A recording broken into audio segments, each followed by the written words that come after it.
asalnya dari Jember, terus S1 S2 di Teknik Kimia di ITS, dan S3 di Bio Research Engineering Universitas Tsukuba. Pada pertemuan kali ini, saya mau menyampaikan silabusnya dulu. Untuk silabus udah download semua ya, atau udah setidaknya udah melihat ya. Jadi apa sih yang ingin kita bahas atau yang ingin kita pelajari pada pertemuan pada kuliah pada mata kuliah ini metode penelitian tuh. Jadi yang akan kita pelajari adalah satu, makna dan ruang lingkup penelitian. Yang kedua, etika penelitian. Tiga, masalah pada penelitian.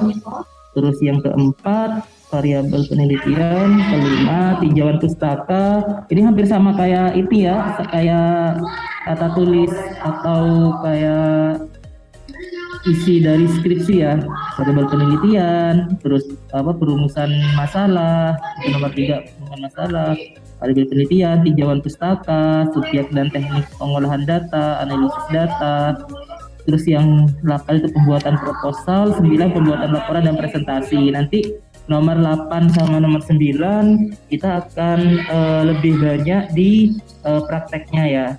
Jadi harapannya buat kalian yang semester 5, semester 7 itu kan sudah membuat proposal. Jadi saya harapkan ada, karena kalian udah buat ya, dan udah buat, jadi udah agak telat ya.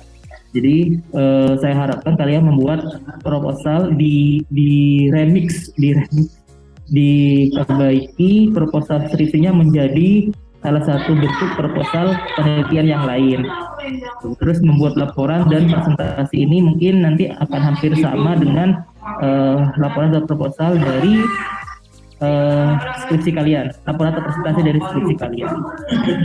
Kemudian untuk ininya, silabusnya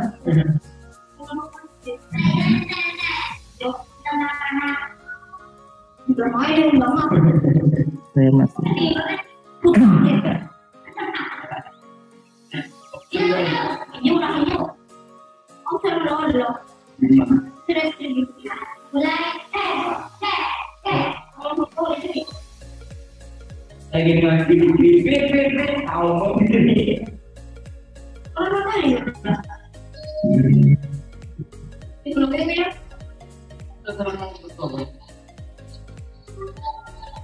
saya sharing untuk silabusnya ya.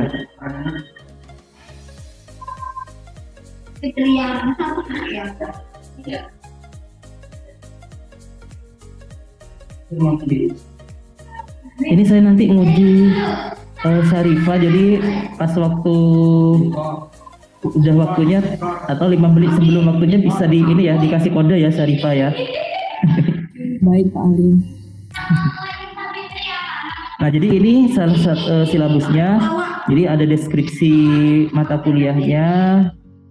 Ini dasar ilmu yang menunjang penelitian pada skripsi, tapi tidak hanya pada skripsi, tapi untuk kuliah kita ini memang difokuskan kepada skripsi. Tapi untuk mahasiswa yang ada semester, yang belum semester 7, ada yang belum semester 7 ya? Nah, kalau ada nanti bisa kalian gunakan pada saat semester 6-7 mengajukan skripsi atau pada saat kalian mengajukan PKM penelitian. Gitu. Nah, prasyaratnya kalian harus sudah lulus analisa dan pengolahan data dan komunikasi dan presentasi bisnis. Gitu. Untuk daftar pustakanya ini tidak wajib. Tapi meskipun di sini ditulis daftar pustaka utama, tapi kalian tidak diwajibkan untuk memiliki ya, karena nanti takutnya kalian mengeluarkan uang lagi. Oke. capaian pembelajarannya mampu mengimplementasikan dengan baik rancangan penelitian ke dalam proposal, jadi mengimplementasikan rancangan penelitian dalam proposal dan laporan, dan mempresentasikannya dengan baik melalui student center learning. Jadi ide-ide kalian itu bisa ditulis di proposal, karena ide itu orang nggak akan tahu kalau tidak ditulis atau dikomunikasikan, dan orang tidak akan mengerti kalau komunikasinya itu tidak bagus ya. Dan seorang peneliti atau proposal penelitian itu punya metode komunikasi yang berbeda. Jadi ini adalah rencana pembelajarannya RPS, rencana pembelajaran 1 semesternya. Pada pertemuan pertama ini kita membahas tentang jenis-jenis penelitian, terus nanti kedua itu tentang kerangka berpikir, etika, ada etikanya ya. Terus yang ketiga ada ide penelitian, masalah yang mau diangkat, terus cara mereview jurnal, jadi bagaimana cara membaca jurnal dari sekian banyak itu sehingga kita bisa dapat satu pokok idenya. Terus yang berikutnya pengajuan dalam penulisan karya ilmiah, ini sitasi dan daftar pustaka. Nah ini saya ngelihat ada banyak sekali mahasiswa yang salah ya dalam melakukan sitasi dan daftar pustaka. Nggak hanya di UISI, di kampus, di hampir banyak kampus, hampir semuanya ada terkait dengan kesalahan. Mungkin ini dianggap remeh ya, karena kan cuman membuat sitasi, tapi membuat sitasi ini bisa berdampak kepada etika. Jadi kesalahan dalam membuat sitasi itu bisa berdampak ke dalam etika, ke dalam kredibilitas atau keabsahan dari penelitian kalian. Jadi bukan hanya masalah format ya. Terus yang ketujuh itu menyusun bab 1, terus nanti ada UTS, terus ke-9 ini variabel penelitian, terus konsep statistik. Nah, kayaknya untuk konsep statistik kalian karena udah lulus analisa dan pengolahan data, kayaknya udah di luar kepala. Justru saya yang harus belajar pada kalian nih. Nomor 10, pertemuan 10 ada literatur review bab 2 ya, bab 2 tinjauan pustaka, bab 3 metode penelitian, terus bagaimana menulis abstrak. Kenapa sih menulis abstrak ada di pertemuan 13, kenapa nggak di awal? Kan kalau skripsi abstraknya dulu baru lain-lainnya. Nah, karena abstrak itu dibuat kalau kalian udah paham dari 1 sampai 3, kan dia menyimpulkan ya, tapi dia ditulis di depan. Nah, abstrak ini bukan sesuatu hal yang remeh, karena kalau kita menulis itu biasanya orang akan melihat abstraknya dulu. Orang ini mau apa sih? Nanti isinya itu sesuai dengan yang kita harapkan enggak? Nah, jadi kalau abstrak kalian bagus, kemungkinan besar penelitian kalian akan dilirik itu lebih besar. Kalau abstraknya jelek, meskipun penelitian kalian bagus, orang nggak akan ngebaca karena merasa nggak sesuai dengan yang saya harapkan. Terus 14, 15 itu menyusun, nah ini prakteknya ya, menyusun proposal penelitian dengan runut. Nah ini pembimbingan proposal penelitian sesuai dengan tujuan proposal, baik itu skripsi maupun kompetisi LKTI. Jadi ini metodenya nanti. Pertemuan ke-16 itu UAS, presentasi proposal ya, yang sudah kalian susun nanti. Insya Allah akan seperti itu. Bobot nilainya itu udah tertera. Jadi setiap pertemuan Insya Allah akan ada nilainya. Ini salah ketik kayaknya. Ini harusnya ada pertemuan 1, 2. Oke, seperti itu. Oke, nanti kalau ada pertanyaan terkait dengan RPS dan apa sih yang kuliah ini, kenapa saya harus ambil gitu ya, apakah hanya buat menuhin ini kuota SKS saya, atau buat karena ini mata kuliah wajib mungkin, jadi ikut-ikut aja, nanti bisa ditanyakan ya. Oke, baik.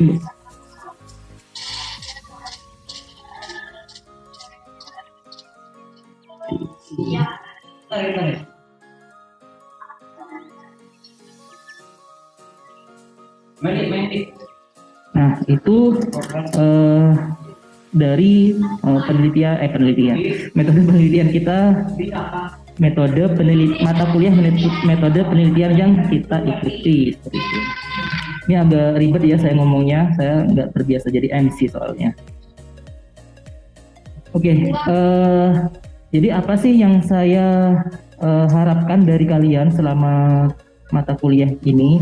Yaitu saya berharap kalian ngambil mata kuliah ini secara serius ya. Jadi bukan ya, mata kuliah ini nggak seganas misal termodinamika atau teknik reaksi kimia, atau nggak segejelimet OTK 2 misalkan, atau nggak perlu berpikir secara logika dari matematika berapa, komputasi numerik itu apa sekarang namanya, matematika berapa itu, nggak berpikir logika seperti itu. Tapi saya berharap kalian bisa mengambil dan mengikuti kuliah ini itu secara serius dan menyelesaikan tugas itu dengan penuh perhatian, dengan sepenuh hati ya maksudnya. Jadi harus ini ya, sepenuh hati, tapi jangan diambil hati. Nah ini beda, sepenuh hati sama diambil hati. Bentar. Stop aja.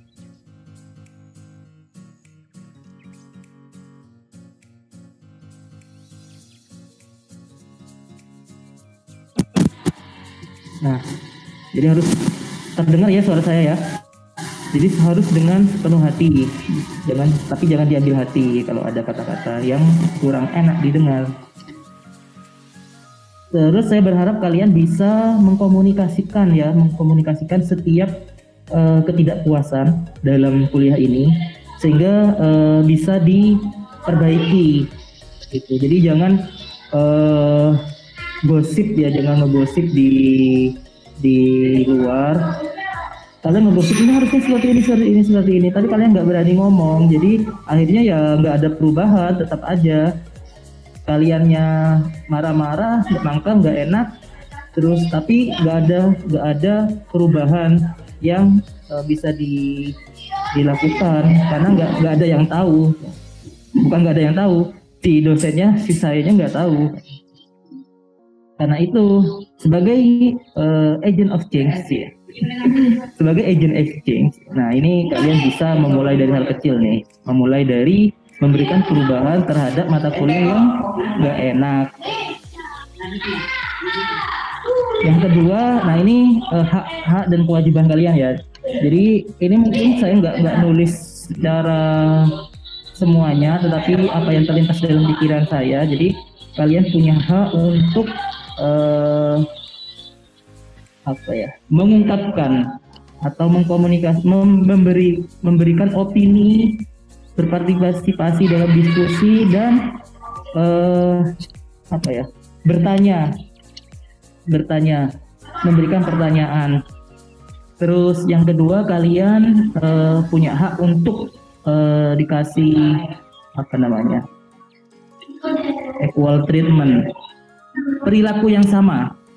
Jadi nggak ada mahasiswa, oh ini mahasiswa senengannya Pak Halim nih, wah ini mahasiswa ini nih nggak disukai Pak Halim nih. Jadi kalian punya hak untuk menerima perlakuan yang sama, termasuk bertanya terhadap, misalkan saya ngasih nilai kalian 100, temannya dapat 120 misalkan. Ini kenapa nih 120? Nggak ada nih 120. Nah, kalian berhak tanya seperti itu.